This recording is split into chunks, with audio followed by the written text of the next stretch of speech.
بشمار حمد و ثنا کے بعد بشمار درود السلام آقا انعامدار فخر موجودات مبدأ کائنات عینہ جمال کبریا جناب محمد مصطفیٰ صلی اللہ تعالی علیہ وآلہ وسلم کی ذات صفت صفات حمد و ثنا و آقا علیہ السلام پر بشمار درود السلام کے بعد دعا ہے اللہ رب العزت ہم سب کی شب بارات کی حاضری اپنی بارگاہ عزت میں قبول و منظور فرمائے۔ خالق کائنات ہم سب کو اس رات کی برکتیں رحمتیں اور سعادتیں نصیب فرمائے۔ حضرات گرامی، شب قدر شب بارات کی بڑی عظمت ہے، بڑی شان ہے۔ جس طرح اللہ رب العزت نے دن بنائے ان میں کچھ دن خاص ہیں، جیسے جمعے کا دن ہے، عید الفطر کا دن ہے، عید الاضحیٰ کا دن ہے۔ اسی طرح اللہ رب العزت نے راتیں جو بنائیں ان میں کچھ راتیں بھی خاص ہیں، جیسے شب قدر کی رات ہے، شب بارات کی رات ہے، 12 ربیع الاول کی رات ہے، شب معراج ہے، عید الفطر کی رات اور عید الاضحیٰ کی جو یہ راتیں، اور اسی طرح یوم عرفہ کی رات، یہ راتیں بھی بڑی عظمت والی، بڑی شان والی۔ علماء کرام فرماتے ہیں کہ شب بارات کے حوالے سے جو روایات موجود ہیں ان کے تقریباً 17 صحابہ راوی۔ ایک دور ایسا تھا جب شب بارات آتی تھی بڑا اہتمام ہوتا، مسجدیں بھر جاتی تھی، بہت بڑا معطر اور عید جیسا سما ہوتا تھا۔ پھر اس کے بعد کچھ ایسا ماحول بنا، لوگ اس کو عام سمجھنے لگے، لیکن اب پھر صورتحال جو ہے اس سوشل میڈیا کی وجہ سے واضح ہو چکی ہے کہ یہ شب بارات عام رات نہیں ہے، یہ خاص رات ہے۔ کتابیں لینا پھر پڑھنا مشکل ہو جاتا ہے، اب تو بندہ سیدھا گوگل پہ جائے اور وہاں اردو میں چاہے لکھ دے کہ شب بارات کی اہمیت پر حضور کی احادیث، تو گوگل ایسے یوں سمجھیں اگلے چند سیکنڈ میں جو ہے جتنی روایات ہیں وہ سامنے لے آتا ہے۔ اور یہ اب کوئی مشکل کام نہیں رہا تحقیق کر کے کسی چیز کو سمجھنا۔ تو 17 ایسے صحابہ ہیں جنہوں نے شب بارات کی اہمیت کو سرکار دو عالم کے فرمان کی روشنی میں بیان کیا۔ علماء کرام فرماتے ہیں ان میں کچھ روایات 3-4 ایسی بھی ہیں جن کے راویوں پر بحث ہے کہ یہ راوی کمزور ہیں، لیکن یہ بھی حقیقت ہے، اصول حدیث میں یہ بات پڑھائی جاتی ہے، محدثین نے یہ لکھی ہے کہ اگر کوئی ضعیف بات بھی مختلف طرق سے آ جائے تو وہ قابل عمل اور قابل حجت ہے، ایک۔ اور دوسری بات یہ ہے کہ اگر اس میں صحیح روایت نہ بھی ہو، ساری ضعیف روایات ہو، لیکن اس کا وہ جو چیز ہے اس کا تعلق عقائد سے نہیں ہے، فضائل سے ہے، تب بھی محدثین نے، اصول حدیث بنانے والے محدثین نے یہ لکھا ہے کہ وہ چیز قابل عمل ہے، اس پر عمل کرنا بالکل جائز ہے۔ جیسے ہم وضو کے دوران گردن کا مسح کرتے ہیں، یہ گردن کا مسح وضو کے دوران یہ ضعیف روایت سے ثابت ہے، لیکن اس پر کوئی اعتراض نہیں کرتا۔ وجہ کیوں نہیں اعتراض کرتے؟ کہتے ہیں یہ عمل تو اچھا ہے، اس کا تعلق تو فضائل سے ہے، عقائد سے نہیں ہے۔ فضائل پر ضعیف روایت ہے تو ٹھیک ہے، کریں گے تو اچھی بات ہے، گردن کا مسح کرنا کون سی بری بات ہے۔ شب بارات پر اگر ساری کی ساری روایات ضعیف بھی ہو تب بھی اس رات یہ عبادت کرنا، یہ مجھے بتائیں، ہم کسی بڑے مفتی کے پاس نہیں جاتے، اپنے دل سے فیصلہ کر لیں کہ تلاوت ہوئی، نعت پڑھی گئی، اب بیان ہو رہا ہے، اس کے بعد صلاۃ و تسبیح پڑھیں گے، کچھ لوگ قرآن پاک کی تلاوت کریں گے، کوئی قضاء عمرہ کرے گا، یہ عمل اچھا ہے یا برا؟ عمل تو اچھا ہے، تو چاہے ساری ضعیف روایات ہو تب بھی یہ عمل اچھا ہے، لیکن یہاں تو مسئلہ اور ہے، یہاں ضعیف روایات تو ساری نہیں ہے، یہاں تو کمی روایات بھی ہیں اور سیاستہ کی روایات۔ دو روایات میں پیش کرتا ہوں پھر بات ختم کرتے ہیں۔ ایک تو جامع ترمذی کی روایت، ام المومنین عائشہ صدیقہ رضی اللہ تعالی عنہا راوی، سرکار دو عالم صلی اللہ تعالی علیہ وسلم کو انہوں نے جنت البقیع میں پایا۔ حضور نبی اکرم نے پھر وضاحت فرمائی، کچھ گفتگو کے بعد مختصر کر کے میں مطلب کی بات کر رہا ہوں۔ سرکار دو عالم نے ارشاد فرمایا، عائشہ یہ وہ رات ہے اللہ کی رحمت جو ہے وہ آسمان دنیا پر ہوتی ہے، آسمان دنیا پر، اور اللہ رب العزت اس رات میں اتنے گناہگار لوگوں کی بخشش فرما دیتا ہے جیسے بنی کلب کی بکریوں کے، کہ حضور نے بنی کلب کی بکریوں کا حوالہ کیوں دیا؟ وجہ یہ ہے کہ ایک قبیلہ تھا عرب میں بنی کلب، ان کے پاس بکریاں عرب کے جتنے قبائل تھے نا سب سے زیادہ تھے، وہ اتنی زیادہ تعداد میں بکریاں تھیں کہ دو پہاڑوں کے درمیان کا جو دامن تھا ان بکریوں سے بھر جاتا، ہزاروں کی تعداد میں، پھر صرف ہزاروں کی تعداد میں بکریوں کی تعداد کے برابر تو گناہگار نہیں بخشے جا رہے، حضور نے فرمایا ان کے بالوں کی تعداد کے برابر۔ اب ایک بکری کے کتنے بال ہوتے ہیں؟ کسی بچے کے سر کے بال پکڑے نا، ہاتھ میں جو ایک چھوٹا سا گچھا آتا ہے اس میں ہزاروں بال آ جاتے ہیں، تو وہاں تو پوری بکری ہے۔ پھر عرب کی بکریاں اچھی خاصی پلی ہوئی ہوتی ہیں، ٹھیک ہے، پھر ہے بھی اچھا خاصا ریوڑ کے پورے دو پہاڑوں کے دامن کو بھر دیتا ہے، تو اس کا مطلب ہے بات کروڑوں سے بھی آگے چلی جاتی ہوگی کہ اتنے گناہگار لوگوں کی اللہ رب العزت اس رات بخشش فرما دیتا ہے۔ اور یہ ترمذی کی روایت اور ابن ماجہ کی روایت، لیکن صاحب مشکات نے بھی لکھا ہے۔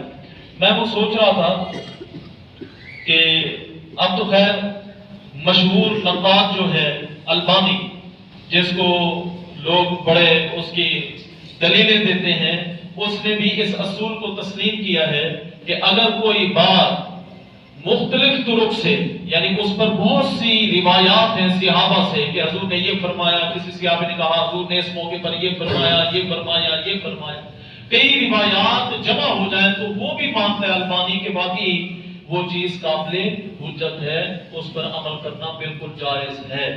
تو یہاں تو بہت سی روایات ہیں۔ مزے کی یہ بات ہے جس کو ہم پیران پیر کہتے ہیں،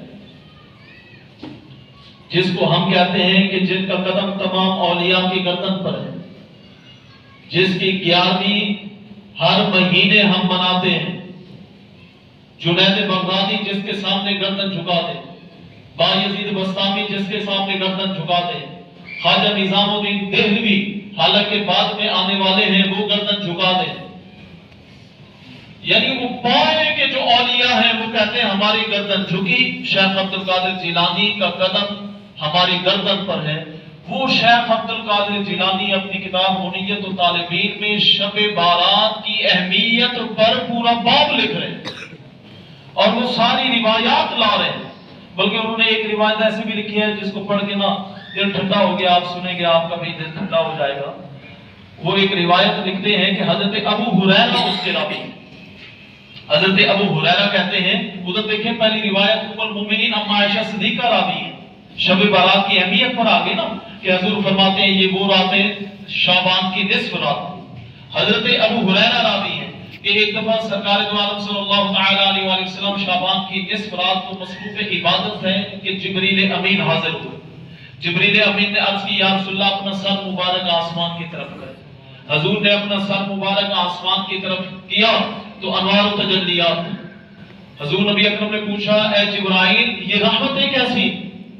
تو حضرت جبرائیل نے عرض کی کہ یا رسول اللہ یہ شب بارات ہے، شعبان کی نصف رات ہے، یہ وہ برکت والی رات ہے کہ اللہ رب العزت اس رات 300 اپنی رحمت کے دروازے کھول دیتا ہے۔ پھر رب کی رحمت ندائیں دیتی ہے کوئی مانگنے والا، ہے کوئی بخشش مانگنے والا بخش دے، ہے کوئی رزق مانگنے والا رزق عطا فرمائے، ہے کوئی مصیبت زدہ اس کی مصیبت کو دور کرے۔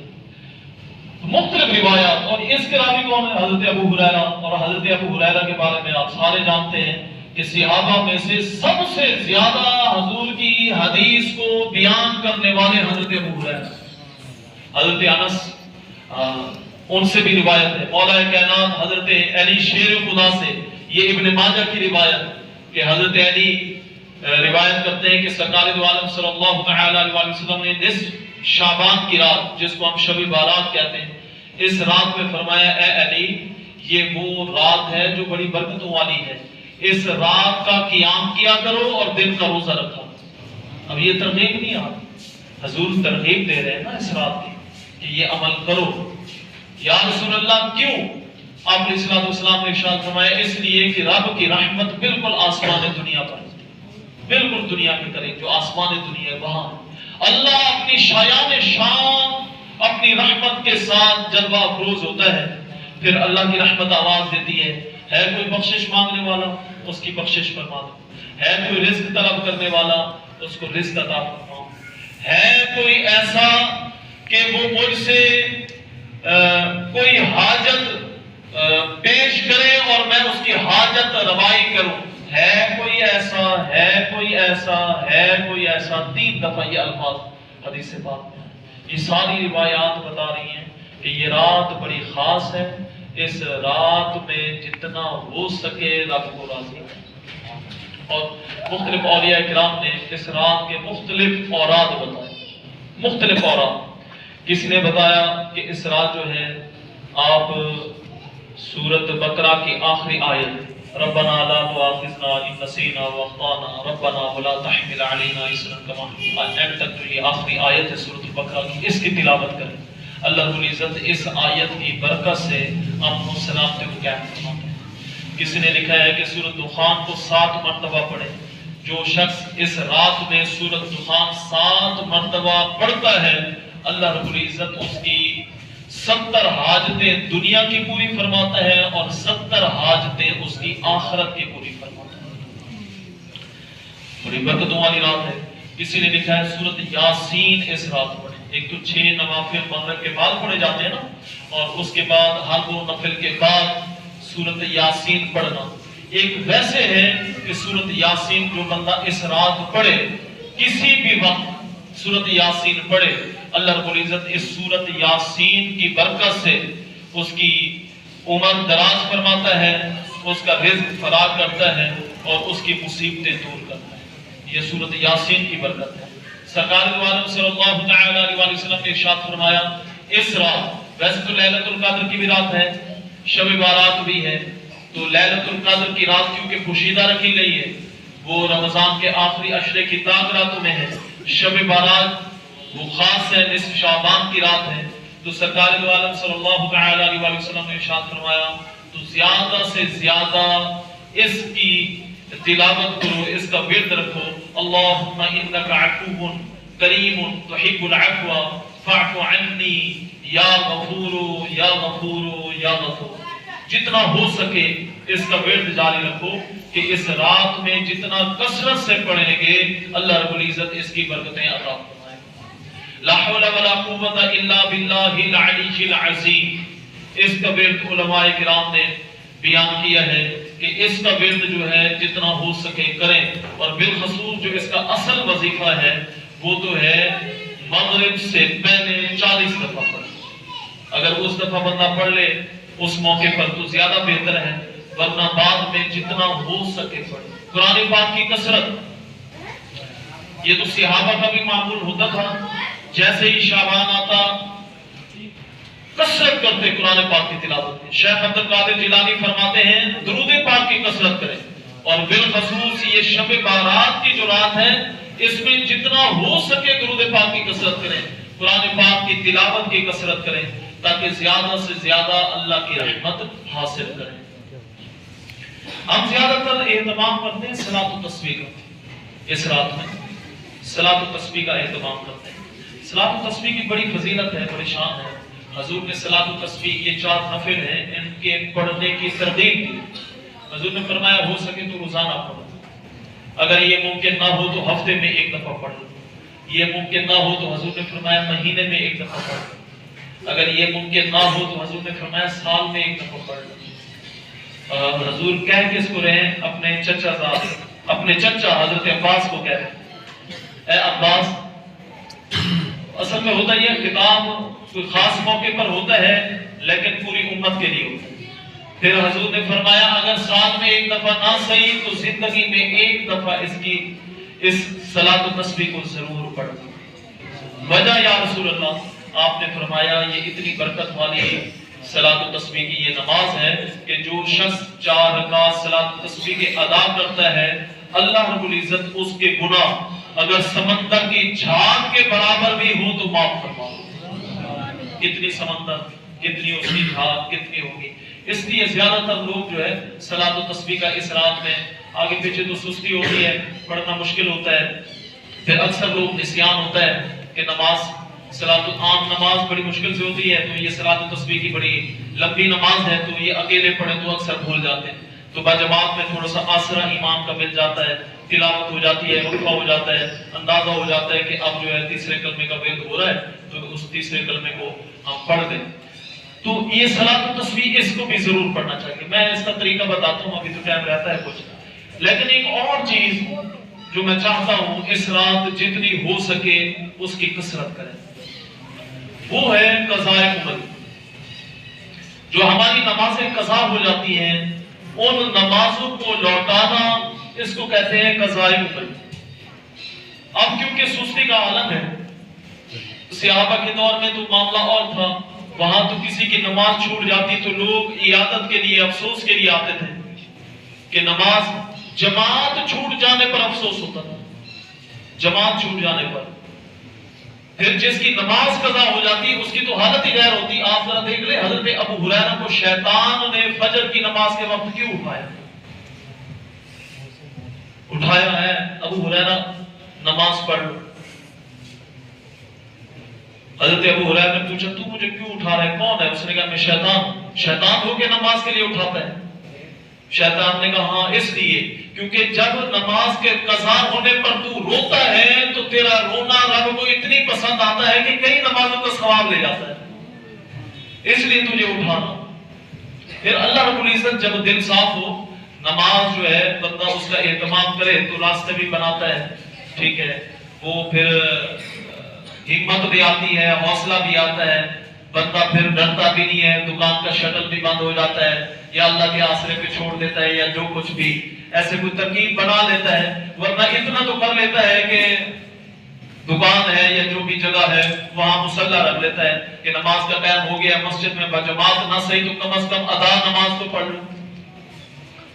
تو اب کیونکہ سستی کا دور ہے، بہت سے مذاہب میں نے اتنی پڑھے، کئی درجن تھے، کئی درجن۔ شیخ عبد القادر جیلانی نے بڑی لمبی لمبی نمازیں ذکر کی، انہوں نے اپنی شیعہ نشان لکھ دیے۔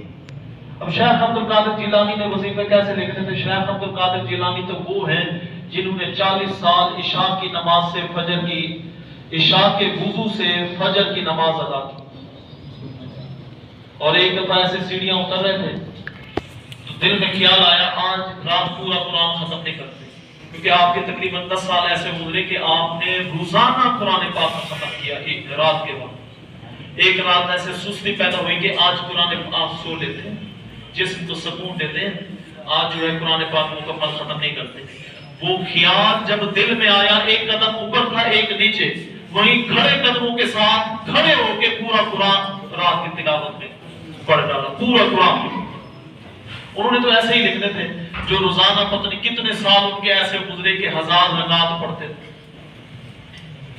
ایسی ان کی راتیں گزری، لمبے لمبے وظائف۔ وہ تو مشکل ہو جائیں گے، لیکن میں سمجھتا ہوں آج کے اس دور میں باقی وظائف چھوڑ کے ایک ہی وظیفہ کر لیں، ایک ہی عمل کر لیں، وہ پڑھیں نماز قضا عمر۔ ہماری جتنی نمازیں قضا ہوگی اللہ تعداد ہے۔ اس دور میں سمجھتا ہوں جو صاحب ترتیب ہے وہ اللہ کا بہت پیارا ہے، میں سمجھتا ہوں وقت کا ولی ہے، جس کے ذمے ایک نماز بھی نہ ہو اس نے اپنی زندگی کی ساری نمازیں پڑھ رکھی، ورنہ سستی ہے، نمازیں چھوٹتی ہیں تو ساری رات تو کھڑا ہونا ناممکن ہے، بندہ وقفے وقفے سے کر کے ایک مہینے کی نمازیں پڑھ لے، میں سمجھتا ہوں وہ انتہائی قابل رشک ہے۔ ایک مہینے کی نمازیں، اگر ایک دن کی 5 نمازیں، نیت کیسے کرے گا؟ مثلا فجر کی نماز پڑھ لے، قضا زندگی کی آمد، منہ طرف قبلہ کے بندگی اللہ تعالیٰ کی، اللہ اکبر۔ اسی طرح 4 فرض پڑھے گا ظہر کے، پھر 4 فرض پڑھے عصر کے، پھر 3 فرض پڑھے مغرب کے، پھر 4 فرض پڑھے عشاء کے، نیت اسی طرح زندگی کی آخری، پھر 3 وتر پڑھے عشاء کے، 3 رکعت نماز وتر، قضا زندگی کی آخری، اللہ اکبر۔ یہ جب ایک دن کی 5 نمازیں ہو جائیں گی، دوبارہ وہ نیت کرے گا، اس کی زندگی کی آخر جو نمازیں چھوٹی ہوں گی، وہ مہینہ پہلے چھوٹی، وہ ہفتہ پہلے چھوٹی، 2 دن پہلے چھوٹی یا سال پہلے چھوٹی، وہ تو ادا ہو گئی۔ اب اس سے پچھلی، اس کے درمیان وقفہ جتنی بھی ہے، جب دوبارہ وہ اس نیت سے پڑھے گا تو وہ پچھلی نماز آ جائے گی۔ اس طرح پڑھتا رہے اور عادت بنا لے کہ جیسے ہی خاص راتیں آئیں ان میں یہ ترکیب بنا لے۔ علماء کرام فرماتے ہیں اگر کوئی بندہ صاحب ترتیب بن جائے، صاحب ترتیب ہو گیا اور اس کی ساری نمازیں جو ہیں وہ ادا ہو گئی، وہ پھر بھی پڑھے رکھے، اگر اس کو یقین ہو جاتا ہے تو چھوڑ دے۔ جیسے بعض اوقات وہ سکیجول بناتے ہیں، ایک کاپی لے لیتے ہیں اور اس پر لکھ دیتے ہیں عمر اتنی ہے، میری عادت اس سال سے بنی ہے، پیچھے نمازیں قضا ہوئی ہیں، ہر سال میں اتنی نمازیں، اتنی، جیسے دعوت اسلامی والے تو انہوں نے پوری بک چھاپی ہوئی ہے۔ ایسے کوئی کر سکتا ہے تو سبحان اللہ، اور اگر نہیں کر سکتا تو پڑھتا رہے پڑھتا رہے پڑھتا رہے۔ اگر وہ صاحب ترتیب بن چکا ہے، اس کی ساری نمازیں ادا ہو چکی ہیں، پھر وہ جب یہ رکعت پڑھے گا، 4 فرض پڑھ رہے ہیں ظہر کے، اس کے زندگی کے ظہر تو سارے ادا ہو چکے ہیں، اب اسے 4 نفل کا ثواب ہے۔ نفل کی شان بھی آپ جانتے ہیں، ایک روایت اس پر بھی سماعت فرمائیں، قیامت کا دن ہوگا، نفسا نفسی ہوگی، ہر بندہ اپنے عمل کی فکر میں ہوگا، ایک شخص کا نامہ اعمال تولا جائے گا اور اس کے جو ہے گناہ بڑھ جائیں گے، نیکیاں کم ہو جائیں گی۔ فرشتے عرض کریں گے پروردگار عالم، اس کو تو نمازیں ہی پوری نہیں ہیں، اس کے تو گناہ بڑھ گئے، اس کو جہنم میں لے جائیں گے۔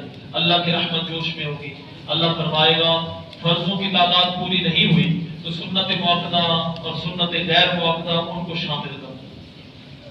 فرشتے عرض کریں گے پروردگار عالم ابھی بھی تعداد مکمل نہیں ہوئی، جہنم میں لے جائیں۔ اللہ رب العزت ارشاد فرمائے گا یہ جو نوافل ادا کرتا تھا ان نوافل کو بھی ساتھ شامل کر۔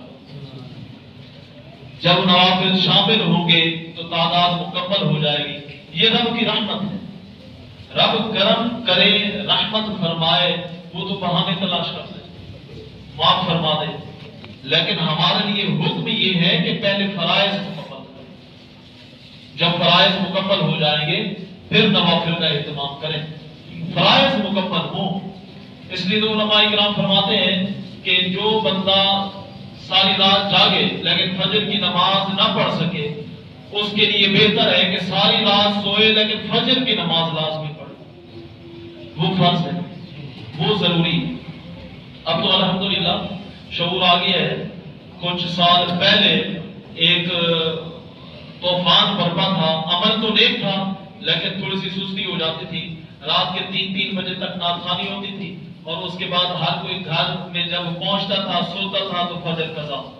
پھر علماء نے اس چیز کو سمجھا کہ یہ کام تو خراب ہے، یہ تو معاملہ ٹھیک نہیں ہے، ساری رات نعت خوانی یا تلاوت ہے تو مستحب عمل نا، فرض واجب نہیں ہے، لیکن فجر کی نماز، عشاء کی نماز باجماعت پڑھنا یہ تو فرض ہے۔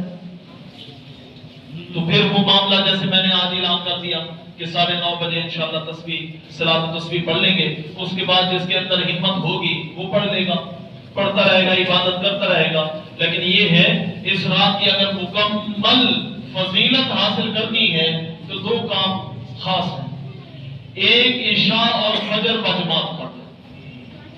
مسلم کی روایت کے مطابق سرکار دو عالم نے فرمایا جس نے عشاء کی نماز بجماعت پڑھی اسے نصف رات قیام کا ثواب ملے، اور جس نے فجر کی نماز بجماعت ادا کی اسے بقیہ نصف رات قیام کا ثواب عطا فرمائے گا۔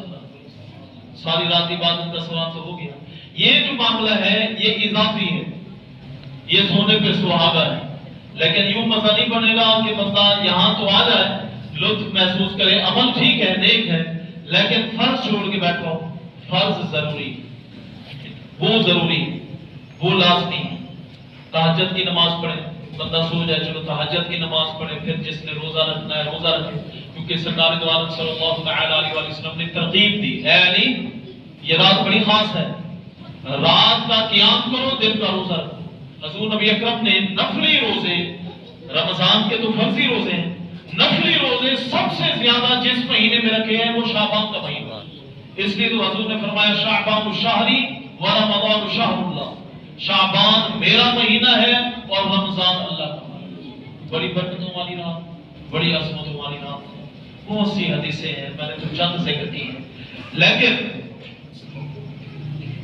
اس رات میں بھی کچھ لوگ رب کی رحمت سے محروم ہو جاتے ہیں.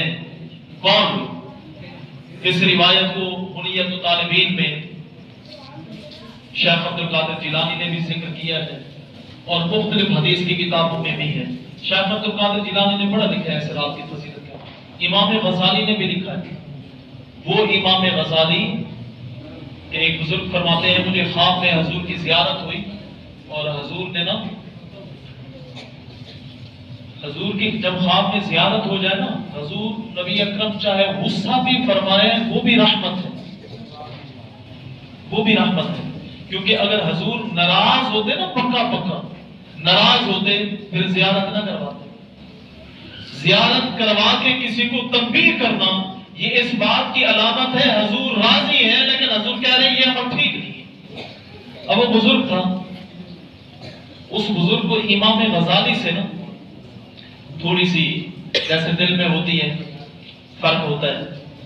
تو سرکار دو عالم نے اس بندے کو خواب کی حالت میں کوئی چیز ماری اور کہا میرے بیٹے غزالی پر تو ناراض ہوتا ہے. جب وہ شخص صبح بیدار ہوا تو اس نے اپنے جسم پر وہ نشان بھی پائے. اس واقعے کو مقالات کاظمی میں سید غزالی زمان سید احمد سے شکاظمی نے بھی ذکر کیا. میں امام غزالی کے بارے میں بتا رہا ہوں. امام غزالی نے بھی شعبان کا مہینہ اور بالخصوص اس کی یہ نصف شعبان کی رات شب بارات جس میں ہم بیٹھے ہیں اس کی فضیلت کو مکاشفۃ القلوب میں ذکر کیا. تو جتنے چوٹی کے بزرگ ہیں انہوں نے ان تمام روایات کو پیش نظر رکھتے ہوئے اس رات کو ہمیشہ ہمیشہ منایا، اس میں عبادت کا اہتمام کیا، اس میں رات جو ہے نا قیام میں بسر کی. اب یہ آج کل کے تو مولوی نہیں ہے نا. شیخ عبد القادر جیلانی آج کل تو نہیں ہے، جن کو گزرے ہوئے تقریباً 10 صدیاں ہونے والی ہیں، آج کل کے تو نہیں ہے. اور جو یوں سمجھیں کہ سلطان الاولیاء ہے، تمام اولیاء کے گردنوں پر آپ کا قدم ہے ما سوا ائمہ مجتہدین کے. تو یہ رات برکتوں والی ہے. میں عرض کر رہا تھا کہ حضور شیخ عبد القادر جیلانی نے بھی اس روایت کو نقل کیا. کچھ ایسے لوگ ہیں جو اس رات میں بھی رب کی رحمت سے محروم رہتے ہیں. کون سے لوگ ہیں؟ پہلے نمبر والدین کے نام پر. اگر کوئی ایسا شخص ہے جس کے والدین ناراض ہیں، والدین کو منانا مشکل ہے. وہ تو جا کے صرف سوری کرنے پر، سوری تو سستا ہو گیا نا، بندے بندے سے سوری کر دیتے ہیں، اس ایک لفظ پر بھی وہ راضی ہو جاتا ہے. بہتر تو یہ ہے بندہ جائے ایسے قدم پکڑے، ایسے دباتا بھی رہے، باتیں بھی کرتا رہے، وہیں راضی ہو جائے تاکہ اس رات کی برکتیں حاصل ہو جائیں. جب نامہ اعمال لکھا جائے نا، ایک دفعہ حضور نبی اکرم نے ارشاد فرمایا، اما عائشہ صدیقہ نے عرض کی یا رسول اللہ اتنے روزے رکھتے ہیں؟ حضور نے فرمایا ہاں، اس لیے کہ رجب اور رمضان کے درمیان ایک رات ہے،